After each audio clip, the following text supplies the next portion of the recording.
Mr. Galton, a worldwide following of Galton clubs, including in the United States. He makes several pilgrimages to the U.S.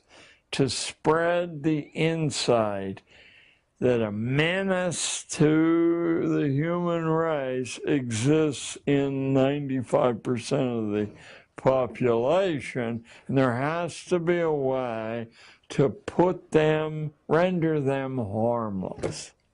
School, recommended by Fichte, Spinoza, Calvin, and Plato, that's the way to do it. And we'll defend this with precise mathematical science. We will keep to ourselves the biological reason. Meanwhile, we've got to find a way for the biologically advanced to breed with one another.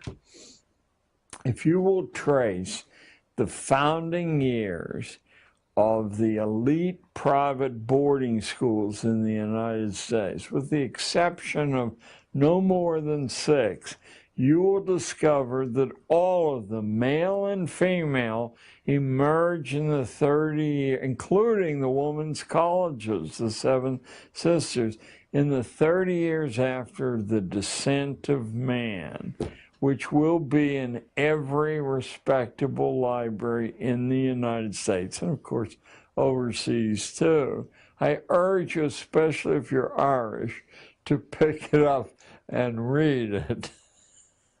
You will not be disappointed to find yourself at the bottom of all the races on earth. Just as the English without Darwin would have agreed. You know, well, anyway, so this package of high-level evidences, contentions, is capstone with scientific mathematical evidence and the proselytizing of Francis Galton, vigorous, rigorous. Out of that comes, in the period right after the American First World War, a phenomenon in country fairs all over America called the Better Families competitions. You set up the criteria for ranking, and you present your daughters like prize heifers to be rated by the judges. So we have a series of these reinforcements of Darwinian theory, which is really a reinforcement of Anglican theology, or Calvinist theology, or Platonic philosophy, or Fichtean philosophy, or if you want to go liberal, of Spinozan philosophy, until finally we get to this capstone. Now the cap is off the tunnel to hell, because not only are people justified in setting up a form of schooling that's anti-educational, but they're doing either nature's work or the Lord's work. You decide. You want to go Calvin, you're doing the Lord's work. You want to go nature, you go Spinoza. Yeah, yeah. So all of this wonderfully rich fabric of foundation is right on the surface. Someone has to point your attention to it. Please, no one watching say, oh, this fellow Gatto is spun off, this phenomenal, interesting, but wacky theory. I didn't spin off anything. I took the dots and I connected them.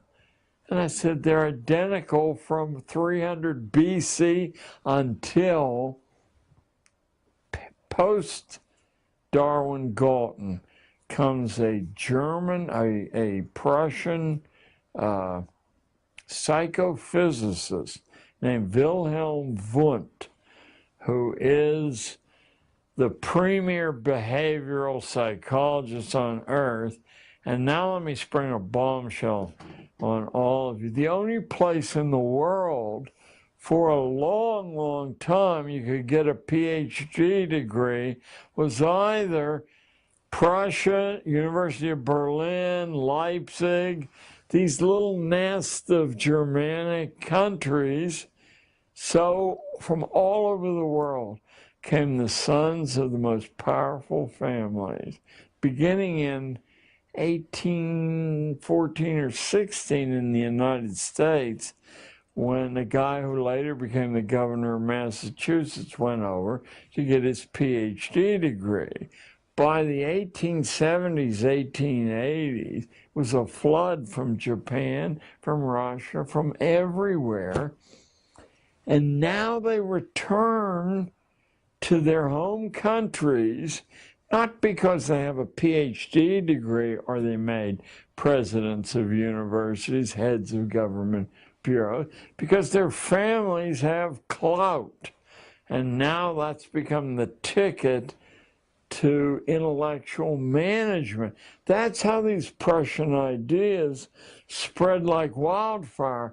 There's only one university in the United States who doesn't have a president with a Prussian PhD, and he's close. I think he has a French PhD, because the French scrambled to try to get that degree too. That's Titchener at Cornell, the head of all the heads of psych departments, Prussian PhDs. So you now get this kernel of ideas, whether fanciful or scientific, everywhere. From Japan, I mean, everywhere the same ideas.